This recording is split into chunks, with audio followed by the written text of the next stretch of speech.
Bismillahirrahmanirrahim. Assalamualaikum warahmatullahi wabarakatuh.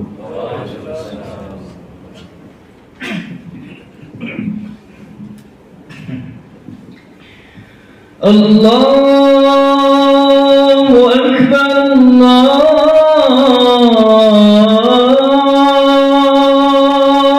Akbar, Allahu Akbar,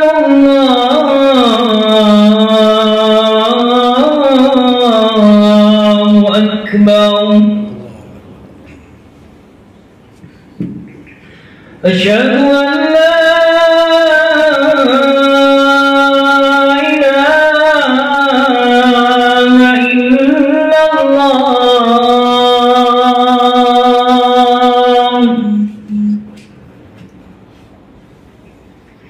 Asyhadu an la ilaha illallah.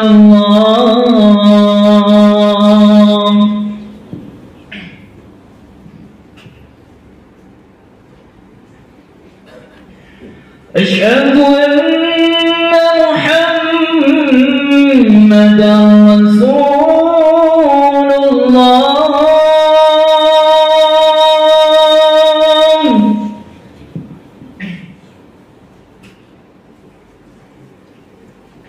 أشهد أن محمدًا رسول الله.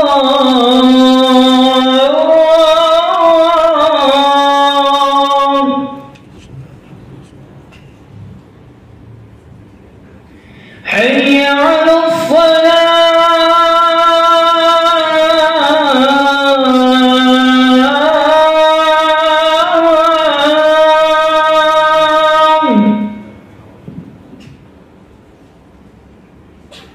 حي على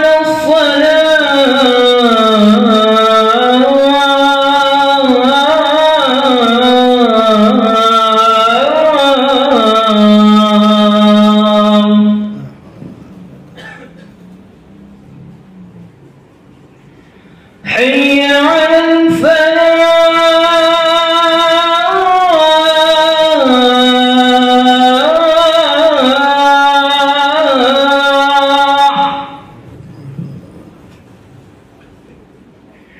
حي على الفلاح.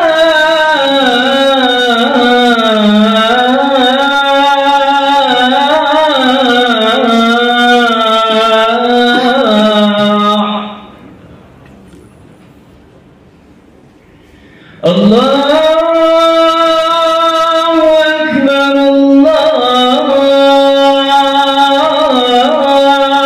أكبر. لا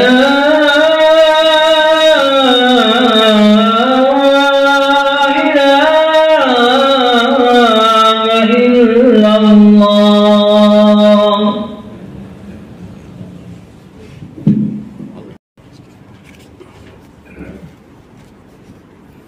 Alhamdulillahi rabbil alamin. Alhamdulillahilladzi khalaqal mauta wal hayata liyabluwakum ayyukum ahsanu amala. Asyhadu an la ilaha illallah wahdahu la syarikalah wa asyhadu anna Muhammadan abduhu wa rasuluhu la nabiyya ba'dah. Allahumma salli wa sallim wa barik ala nabiyyina Muhammadin sallallahu alaihi wasallam wa ala alihi wa sahbihi wa mawala. Amma ba'du, fa ya ibadallah, usikum wa nafsi bitaqwallah. Faqala Allah ta'ala, a'udzu billahi minasy syaithanir rajim.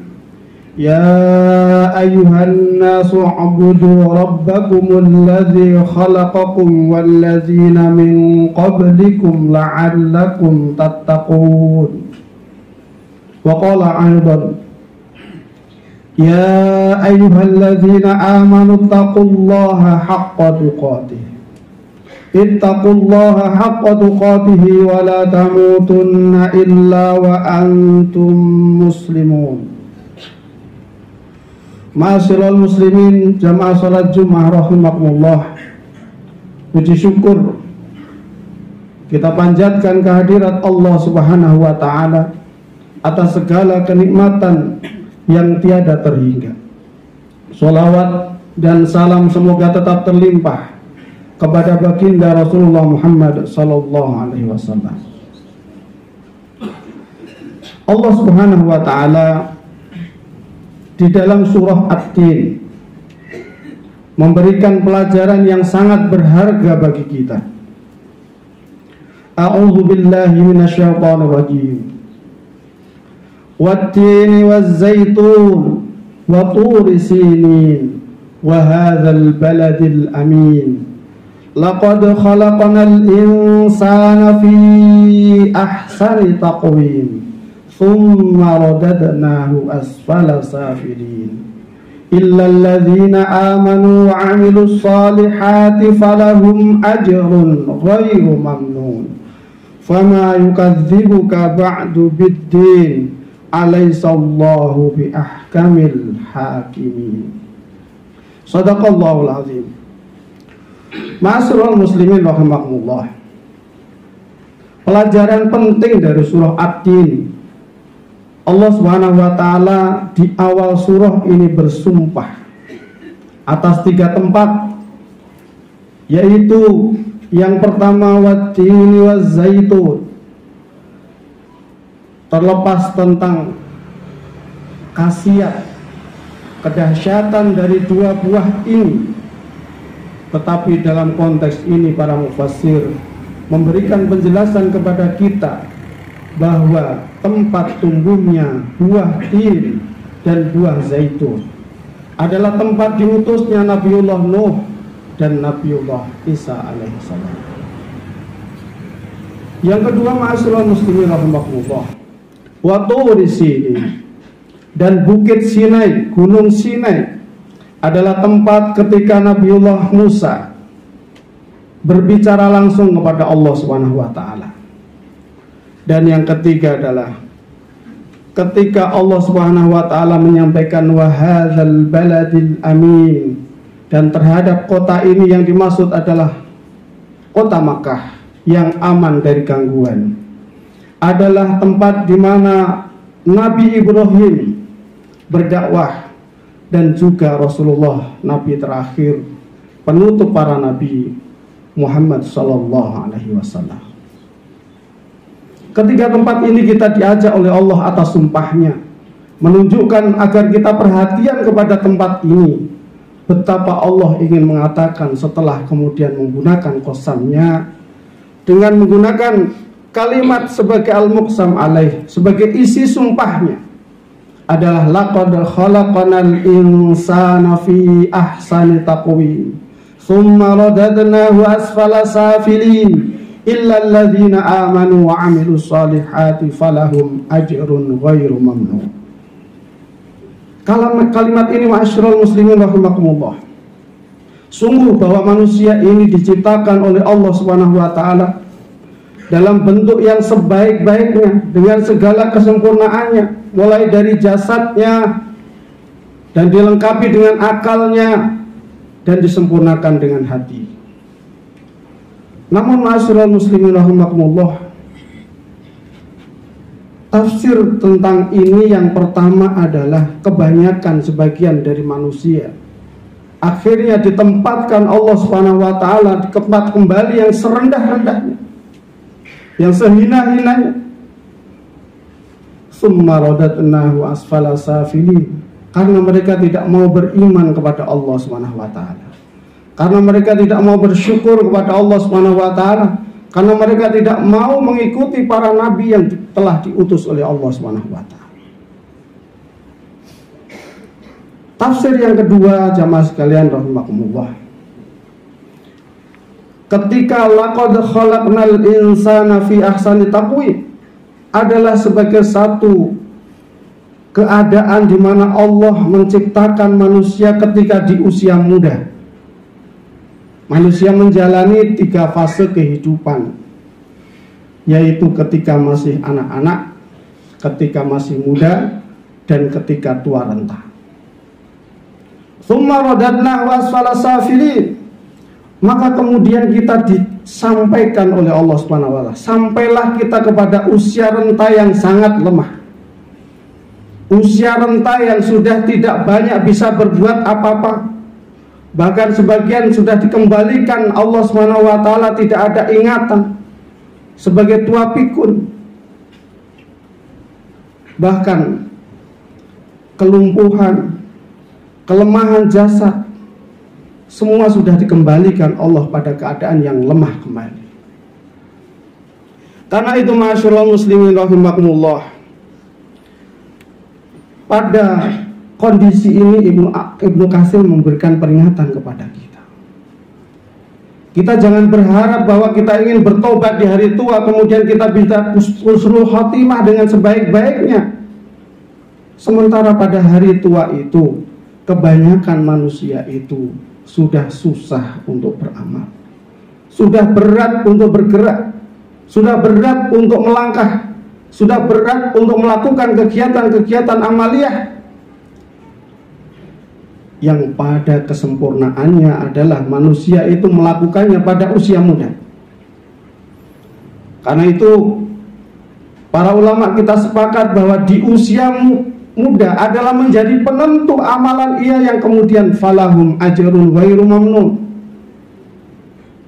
yang tiada pernah terputus, itu adalah ditentukan ketika ia di usia muda, yaitu disamakan dengan orang-orang yang sedang sakit atau sedang safar.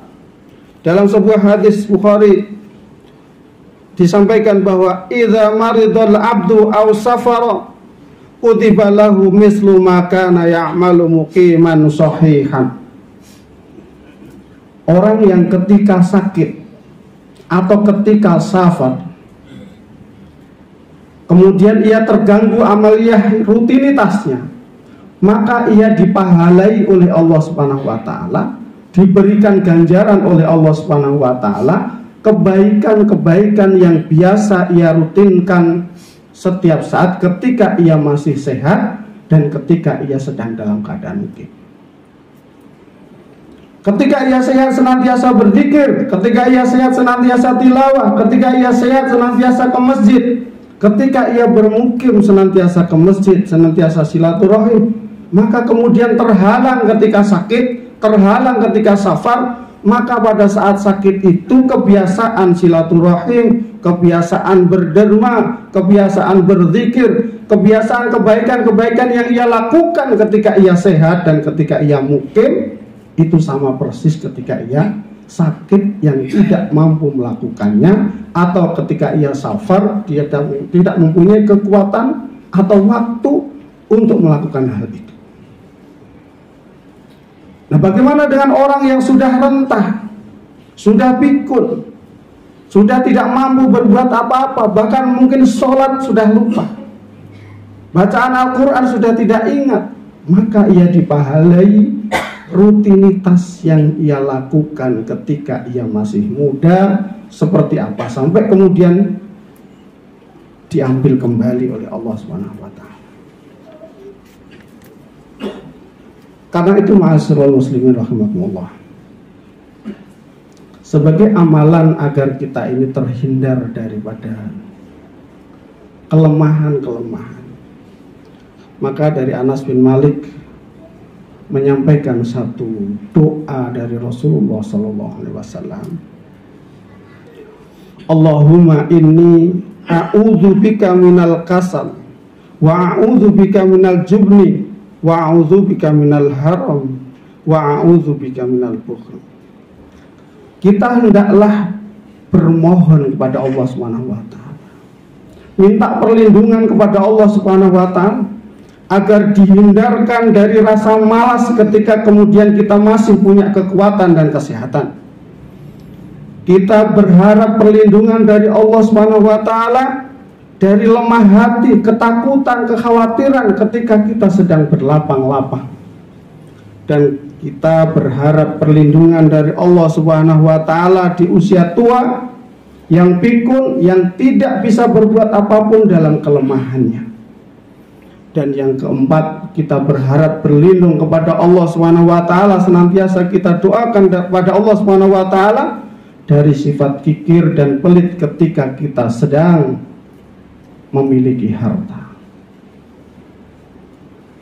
Waktu yang kita miliki, kesempatan yang kita miliki, harta yang kita miliki, kekuatan yang kita miliki, kesehatan yang kita miliki, semuanya adalah menjadi kesempatan emas yang bisa kita jadikan investasi, terus mengalir, tidak terputus.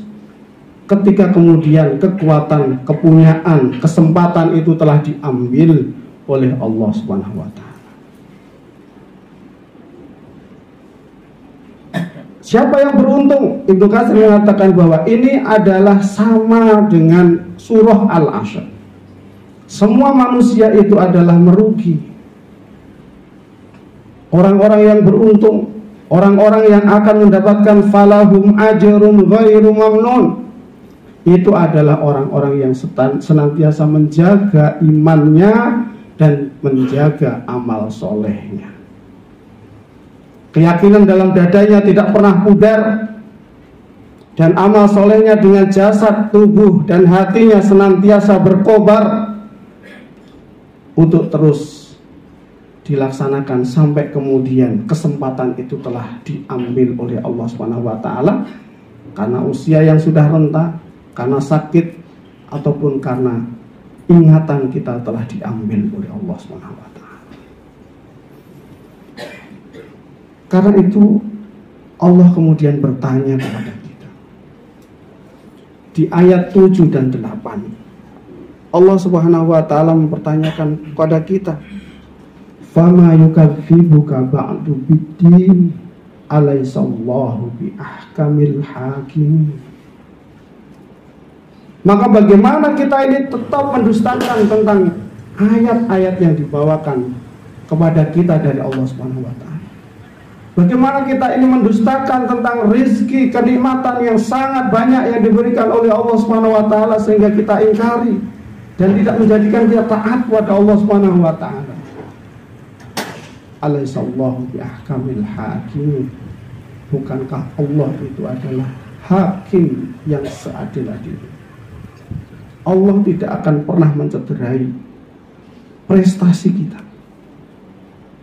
In ahsantum li anfusikum wa in asya'tum falaha faman ya'mal mithqala dzarratin khairan yarah wa man ya'mal mithqala dzarratin syarran yarah.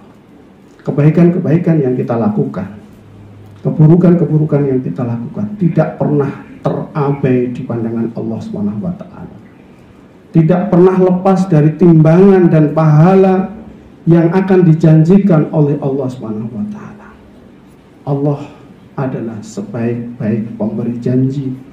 Allah adalah pemberi pahala yang sebesar-besarnya. Falahum ajrun ghairu mamnun.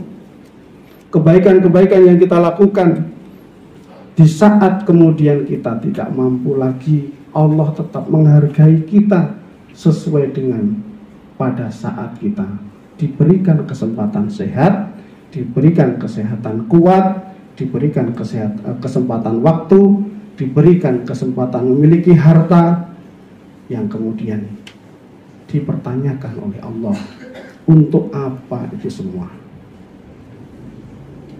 Inilah yang harus kita jaga. Inilah keistiqomahan kita yang harus kita jaga betul, sehingga kita berharap dari Allah Subhanahu wa Ta'ala untuk mendapatkan husnul khatimah. Barakallahu wa lakum fil Qur'anil azim wa nafa'ani wa iyyakum bima fihi minal ayati wa dzikril hakim. Aqulu qawli hadza wastaghfiruhu innahu huwal ghafurur rahim.